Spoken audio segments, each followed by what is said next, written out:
Good morning, everyone. This is Dr. Katherine.Kelly, and I am back from my trip to Bhutan and Nepal. And for those of you who commented and enjoyed the pictures of my 2-week trip, thanks for commenting. I hope you enjoyed the ride along. And I want to talk a little bit about why I do sacred travel, why I go to sacred places.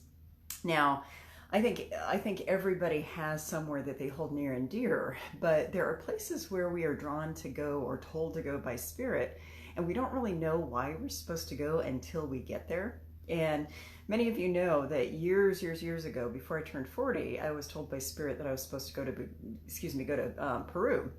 And I know I wanted to go to Machu Picchu, beautiful Incan ruins. Didn't really know why, but when I got there, all I heard was welcome home, welcome home, welcome home. During that trip, I was told I was supposed to go back in 2 years, which, I thought, wow, that was the trip I was going on. I never thought I'd go again. Sure enough, 11/11/11, I went for the second time. I had a lot of other spiritual experiences happen.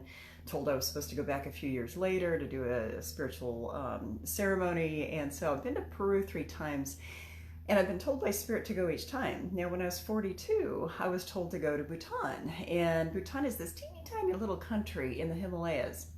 And really, it's considered the country of the gross national happiness. So instead of gross national product, they talk about the happiness and how it's the happiest country in the world. And hugely spiritual country, very Buddhist, some Hindu, but mostly Buddhist. But really, the reason that I went there, I honestly, at the time that I was told I was supposed to go, I didn't know why, but I went there knowing that there was something spiritual that was going to happen, and lots more stuff unfolded as I was there. But, and there's more that I need to go back and do in Peru. That's going to connect some energies between the Bhutan and the Peruvian areas. Now, I was reading years ago about the fact that the Himalayas are the masculine energy mountains of the world, and the Andes Mountains, which are in South America, in Peru and Ecuador and Argentina, and through some of those areas, are the feminine energy mountains of the world. And so it's interesting how everything is unfolding, because what's happening is that as we evolve as souls, we are supposed to become more androgynous. We're supposed to become more whole as far as merging our masculine sides and our feminine sides. And so what I've come to understand is that my trips to these countries are there, excuse me, my nose is itching.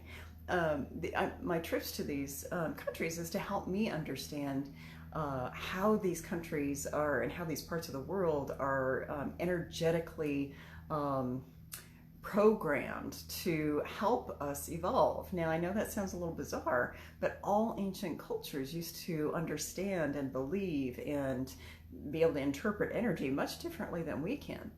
The more modern we have become, the less and less we understand how our surroundings actually very much influence and program us for how we're supposed to live and in that depth of our soul.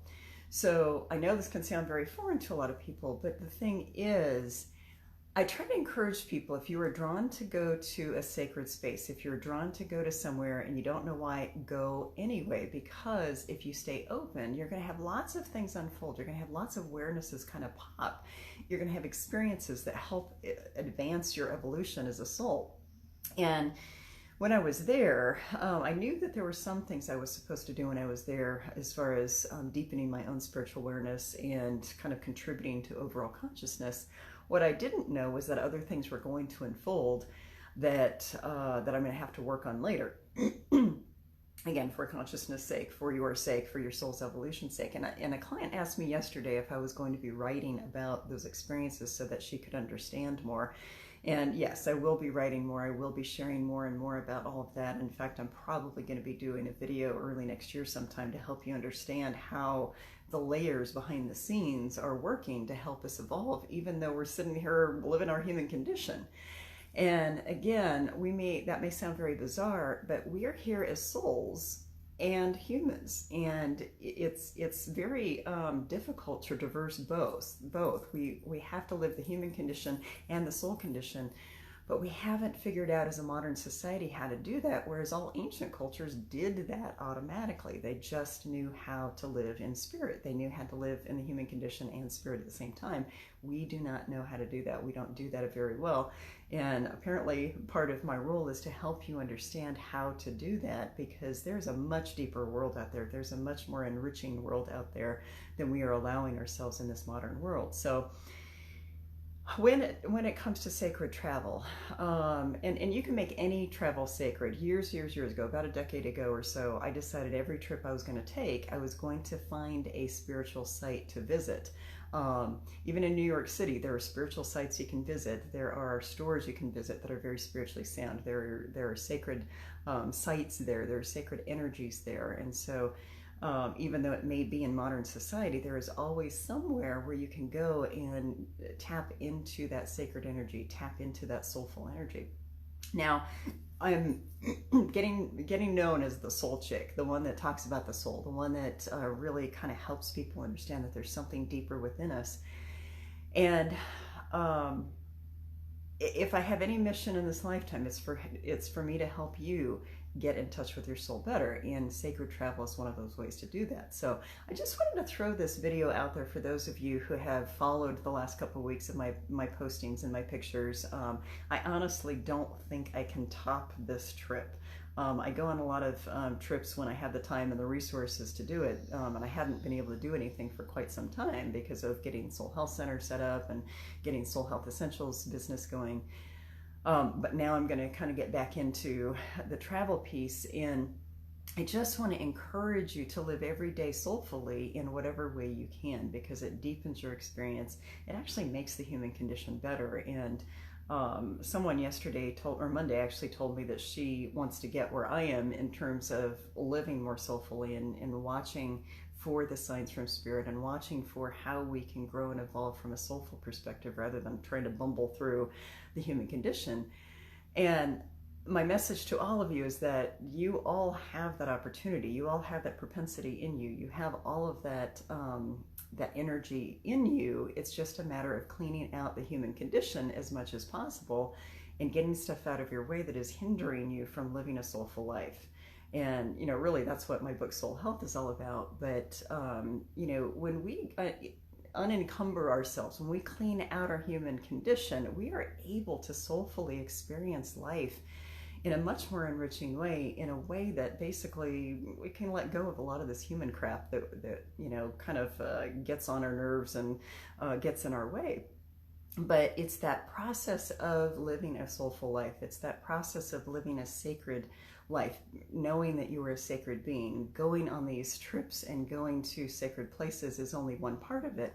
You can live soulfully every day if you choose to, and it's just a choice. It's a conscious choice that we have to make in order to get there. So, I don't want to sound preachy, but at the same time, we have choice. We have choice whether we live mired in the human condition or we live a much more soulful and enriched life. And one of the ways I happen to do that is through sacred travel. So I'm glad that you enjoyed a lot of those pictures. There is more to come, more explanation to come on the experiences I had in Bhutan and Nepal, and also tying those together with my experiences that I've had in Peru, and here in the United States, as a matter of fact. But I want to encourage you to live every day more soulfully and at least get in touch with that deeper sense of who you are every day, because that is how you will enrich your lives. That's how you will get above and live above a lot of this human condition stuff. So anyway, just wanted to plant some seeds, more to come about the trip, more to come about how to live more soulfully.